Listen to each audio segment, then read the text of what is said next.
Hello everyone, हजुरहरूलाई फेरि पनि स्वागत छ मेरो अर्को भिडियोमा। र आज चाहिँ नानीको बर्थडे थियो, सो त्यही भएर चाहिँ मेरो मेरो चाहिँ फटाफट काम गर्नुपर्ने हुन्छ। सो दोकान पनि एकछिन एकछिन हेर्दै घरको कामतर्फ पनि लाग्नुपर्छ। र चिया बसाइसकेको छु मैले, काम चाहिँ एकदमै धेरै थियो। र चिया बसाइसकेपछि कप खोज्छु त कपहरू त सबै जुठो रहेछ, सो म फटाफट कपहरू माझ्नु थालिसकेको छु। बर्थडे चाहिँ 4 तारिक हो। बर्थडे चाहिँ 4 तारिक थियो। यो भिडियो चाहिँ म अहिले एडिट गर्दैछु, त्यही भएर म चाहिँ आज भन्दैछु है। यो भिडियो चाहिँ 4 तारिकको हो। मैले भिडियो बनाएको थिएँ तर एडिट गर्नु चाहिँ टाइम पाएको थिइनँ, किनभने म हल्का बिजी थिएँ। र लुगा चाहिँ मैले निकालेर एकदम रेडी राखिरहेको छु, किनभने ढिलो हुन्छ भनेर। र म चाहिँ फटाफट काम सकेर हल्का रेडी पनि भइसकेको छु। र मेरो स्कुटीको हालत चाहिँ एकदमै धेरै खराब थियो, किनभने 2 हप्ता भइसकेको थियो नचलाएको। र म चाहिँ दोकानमा आएरै रेडी हुँदैछु, लुगाहरू लगाएर चाहिँ हल्का पर्फ्युम लगाउँदैछु, किनभने चाहिँ गरम छ। सो त्यही भएर चाहिँ म चाहिँ त्यस्तो खासै मेकअप चाहिँ गर्दिनँ, किनभने मेरो फेसमा चाहिँ केही पनि सुट गर्दैन। सो हल्का क्रिम लगाउँछु, अन्त लिप बाम लगाउँछु, त्यति नै हो। र मेरो फाइनल लुक चाहिँ यस्तो छ है। म चाहिँ हल्का सिम्पल नै छु, मलाई बेसी मेकअप गर्नु मन पर्दैन।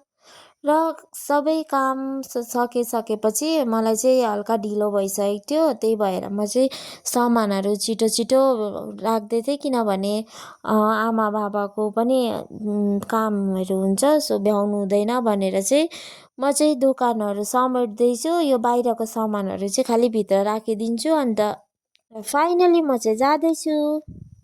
र म चाहिँ पुगेर पनि बर्थडे गर्ललाई भेटिसकेको छु। यो चाहिँ हो हाम्रो नानी, जसको बर्थडे थियो। उसको नाम चाहिँ रहेको छ रितिका। मलाई चाहिँ यति धेरै हतार थियो कि मैले राम्रोसँग भिडियो पनि बनाउनु पाइनँ, किनभने एकदमै राति भइसकेको थियो। र बर्थडे गर्ल चाहिँ एकदमै धेरै खुसी थियो हामी सबैलाई भेटेर। र यो चाहिँ रहेको छ मेरो माइली दिदीको छोरी। र यहाँ चाहिँ रहेको छ बर्खु। नानीहरूको चाहिँ हल्का सबैजनाको ड्रेसको कलर चाहिँ म्याच भइरहेको थियो, सबैले येल्लो येल्लो लगाइरहेको थियो। र 3जना दिदीबहिनी चाहिँ एकदमै धेरै इन्जोय गरिरहेको थियो, झगडा गर्दै खेल्दै, कोही रुँदै कोही चिल्लाउँदै गरिरहेको थियो। र नानीहरू चाहिँ बर्थडे भनेपछि चाहिँ यति धेरै खुसी हुन्छ, यति धेरै। र यहाँनिर चाहिँ रहेको छ हाम्रो 3जना नानीहरू चाहिँ एकदम प्रिन्सेस जस्तो भइरहेको थियो। र मेरो दिदीले पनि येल्लो लगाइरहेको थियो, र मेरो मात्रै ड्रेस मिलेको थिएन। मलाई चाहिँ एकदमै धेरै, म चाहिँ स्याड भइरहेको थिएँ। तर नि मुस्कान झुटी है भनेको जस्तो म चाहिँ स्माइल गर्दै भिडियो बनाइरहेको छु। र मलाई चाहिँ भेनाले भन्नुभयो मेरो लुगा लगाउनु भनेर, सो म चाहिँ भेनाको सर्ट लगाइरहेको छु, अन्त चेक गर्दैछु। मलाई चाहिँ एकदमै धेरै राम्रो लाग्यो, खुसी भएँ म चाहिँ, किनभने चाहिँ मेरो पनि मेरो पनि लुगाको कलर म्याच भयो। सो त्यही भएर म चाहिँ एकदमै धेरै खुसी थिएँ। र यहाँ चाहिँ हुनुहुन्छ नानीको हजुरआमा र नातिनीको चाहिँ फोटो क्लिक भइरहेको छ। अन्त नानी चाहिँ एकदमै धेरै बदमास गरिरहेको छ, फोटो खिच्नु मानेको छैन। र बर्खुले चाहिँ मलाई माछा देखाउनु लग्दैछ, माछा देखेर चाहिँ ऊ एकदमै धेरै खुसी थियो। माछा हेर्दै बर्खु चाहिँ एकदमै धेरै खुसी थियो, र झन्डै माछा पनि निकालिदियो।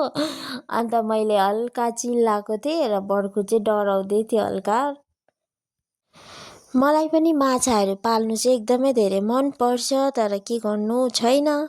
र म चाहिँ एकदमै खुसीको साथमा भिडियो बनाइरहेको छु, किनभने मेरो पनि कलर सेम भइरहेको छ, त्यही भएर म पनि खुसी भइरहेको छु। र यहाँनिर बर्थडे गर्ल चाहिँ टिभी हेर्नुमा एकदमै धेरै बिजी छ भने अर्को नानीहरू पनि खानुमा र टिभी हेर्नुमा एकदमै धेरै व्यस्त छ। र यहाँ चाहिँ हुनुहुन्छ बर्थडे गर्लको पापा। र यहाँ चाहिँ हुनुहुन्छ बर्थडे गर्लको पापा र बर्थडे गर्लको पापाको पनि टी सर्टको कलर चाहिँ नानीसँग म्याच भइरहेको थियो, किनभने चाहिँ सबैजनाले यल्लो लगाउने प्लानिङ चाहिँ अगाडिदेखि नै गरेको रहेछ र मलाई मात्रै थाहा रहेन रहेछ। त्यही भएर म चाहिँ अर्को कलरको लुगा लगाएर पुगेँ र पुगेर देखेपछि चाहिँ मलाई पनि एकदम मन मानेन र मैले जसोतसो मेरो पनि लुगा जुटाइहालेँ र अहिले चाहिँ सबैजना हामीहरू चाहिँ यल्लो यल्लो भइरहेको छौँ र बर्थडे गर्ल चाहिँ एकदमै धेरै क्युट भइरहेको छ, एकदम प्रिन्सेस जस्तो र ऊ चाहिँ चिल्लाउँदैछ है, यति धेरै चिल्लाउँछ। दुईजना नानीहरू चाहिँ मस्ती गरिरहेको छ र तीनजना नानीहरू चाहिँ सबै बेडमा चढेर चाहिँ यहाँनिर चाहिँ तीनजना मिलेर चाहिँ बेडमाथि चढेर चाहिँ इन्जोय गरिरहेको छ र तीनजनामा चाहिँ एकजनाको कमी महसुस भइरहेको छ, जो चाहिँ हो हाम्रो ठुलो दिदीको छोरी र ठुलो दिदी ऊ मात्रै छैन। अन्त बर्थडे गर्लको मम्मी पनि हुनुहुन्न, किनभने मेरो दिदी चाहिँ विदेशमा छ र यहाँनिर चाहिँ बर्थडेको लागि सब तयारी भइरहेको छ र हामी तीनजना दिदी बहिनी चाहिँ फोटो खिच्नुलाई भनेर रेडी भएको थियो रहेछ दिदीहरू चाहिँ, र मैले चाहिँ बनाउँदै थिएँ भिडियो र पछाडि चाहिँ हाँस्दै थियो। र यहाँनिर चाहिँ दुईजना बर्थडे गर्ल र बर्थडे गर्लको पापा चाहिँ सेम सेम भइराख्नु भएको थियो र फाइनली सबै कुरा रेडी भइसकेपछि चाहिँ नानीहरूलाई चाहिँ टोपीहरू पनि लगाइदिइसकेको थियो र केकको फोटोहरू खिचिरहेको थियो, किनभने यो त अहिलेको नियम हो, फोटो त खिच्नै पर्छ। र डेकोरेसन पनि एकदमै धेरै राम्रो थियो, सिम्पल, सबै यल्लो यल्लो एकदम म्याचिङ भइरहेको थियो र हाम्रो नानी चाहिँ 3 इयर्स पनि पुगिसक्यो, हेर्दा हेर्दै यति छिटो दिनहरू बित्छ। हिजो अस्ति जन्मेको जस्तो लाग्छ, हेर्दा हेर्दै यत्रो पनि भइसक्यो है। र उसको चाहिँ फोटो क्लिक भइरहेको थियो र ऊ चाहिँ एकदमै धेरै बदमासी गर्दै थियो हाम्रो नानी, सो स्माइल गर्दै फोटो खिचिरहेको छ। यहाँनिर चाहिँ उसको पापा र हजुरआमासँग उसको फोटो क्लिक भइरहेको छ र नानीलाई चाहिँ केक काट्नु एकदमै धेरै हतार थियो, सो त्यही भएर फोटो खिच्नु चाहिँ इरिटेट मान्दै थियो र नानीलाई चाहिँ हल्का स्माइल गर भन्दा चाहिँ यति धेरै हाँस्दै थियो कि। र फाइनली केक कटिङ गर्ने टाइम भइसकेको थियो र फेरि फोटो क्लिक गर्ने टाइम आइसकेको थियो र नानी चाहिँ इरिटेट भएर धेरै नै बेसी स्माइल गर्दै थियो, हल्का स्माइल गर भन्दा चाहिँ यति धेरै स्माइल गर्दै थियो। र यहाँनिर तीनजना नानीको पनि फोटो लिइराख्नु भएको छ, किनभने तीनजना दिदी बहिनीको ड्रेसको कलर सेम सेम छ र यो चाहिँ हो मेरो माइली दिदीको छोरी, अन्त साइली दिदीको छोरी र काइली दिदीको छोरी र काइली दिदीको छोरीको चाहिँ बर्थडे हो र नानीहरू चाहिँ एकदमै धेरै एक्साइटेड थियो केक देखेर र बर्कोले चाहिँ खतरा पोज दिइरहेको छ र नानीले चाहिँ केक नकाटिकन नै दिदीलाई केक लगाइदिइसकेको छ। केक कट गर्दा गर्दा चाहिँ एकदमै धेरै ढिलो भइसकेको थियो र नानीहरू चाहिँ अगाडि अगाडि केकहरू दल्दै खाँदै गर्दै थियो र फाइनली केक कटिङको टाइम भइसकेको थियो र केक कटिङ भइरहेको छ र यस्तै भयो हाम्रो नानीको बर्थडे। हामीलाई चाहिँ एकदमै धेरै राम्रो लाग्यो र एकदमै धेरै इन्जोय गऱ्यौँ हामीहरूले चाहिँ। नानीहरूलाई चाहिँ बर्थडे भनेपछि एकदमै धेरै खुसी हुन्छ।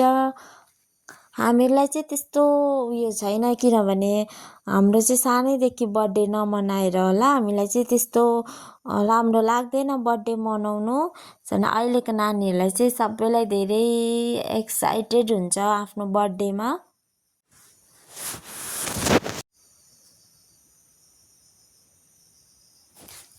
यहाँ चाहिँ बर्थडे गर्लको हजुरआमाले केक लगाइदिनु हुँदैछ, खुवाउनु हुँदैछ नातिनीलाई र फाइनली मेरो टिका लाउने टर्न आइसकेको थियो र मलाई चाहिँ यस्तो टिकाहरू कहिले लगाउँदिनँ, सो मलाई चाहिँ अप्ठ्यारो लाग्छ। अन्त यहाँनिर चाहिँ मेरो फोटो क्लिक गरिदिनु हुँदैछ उहाँ दादाले चाहिँ मलाई चाहिँ सिकाउनु हुँदैछ यस्तो गर्नु भनेर। र म चाहिँ टिका लगाइदिँदै पोज गर्दैछु किनभने मेरो पिक्चर क्लिक गरिदिनु हुँदै थियो।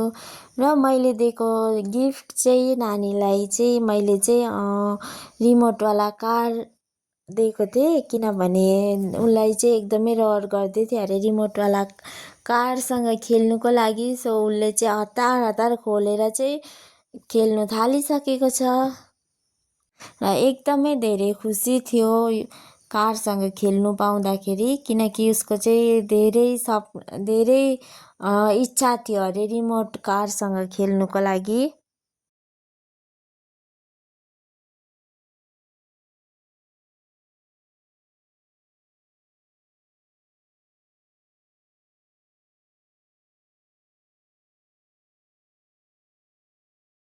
र टाइम धेरै भइसकेको थियो र हामीहरू चाहिँ खानुतर्फ लाग्यौँ किनभने चाहिँ एकदमै धेरै थाकेको थियौँ र ढिलो पनि भइसकेको थियो। सो त्यही भएर चाहिँ हामीहरू चाहिँ फटाफट खाना खाएर चाहिँ जाने भनेर चाहिँ खाना खाँदैछौँ। खाना खाइसकेपछि चाहिँ हामीहरू गयौँ दिदीहरूकोमा किनभने चाहिँ दिदीको घर पनि त्यहीँनिर छेउमै हो।